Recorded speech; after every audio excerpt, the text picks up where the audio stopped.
മനസ്സിലാക്കി വെച്ചിരിക്കുന്ന ഒരു കോൺസെപ്റ്റ് ഞാൻ നിങ്ങൾക്ക് പറഞ്ഞു തരാം. It's all about how the universe works. അവൻ പഠിച്ചു വെച്ചിട്ടുണ്ട്. 2 തരത്തിലാണ് യൂണിവേഴ്സ് വർക്ക് ചെയ്യുന്നത്. എക്സ്പാൻഡ് ചെയ്യുന്നുണ്ട്. Universe is expanding.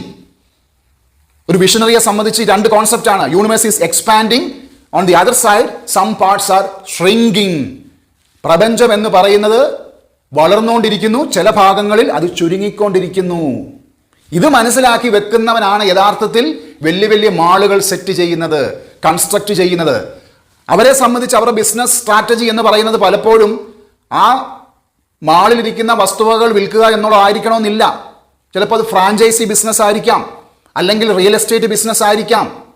പക്ഷെങ്കിൽ മറുഭാഗത്തുള്ളൊരു സാധാരണ റീറ്റെയിലറെ സംബന്ധിച്ച് അവൻ ഇത് മനസ്സിലാക്കാൻ കപ്പാസിറ്റി ഇല്ലാത്തത് കൊണ്ട്, നാളെ ഇവൻ വരുമെന്നുള്ള ചിന്തയില്ലാത്തത് കൊണ്ട് ഇവൻ കസ്റ്റമറെ ആകർഷിക്കാനുള്ള ഒരു പരിപാടിയും ആസൂത്രണം ചെയ്യുന്നില്ല.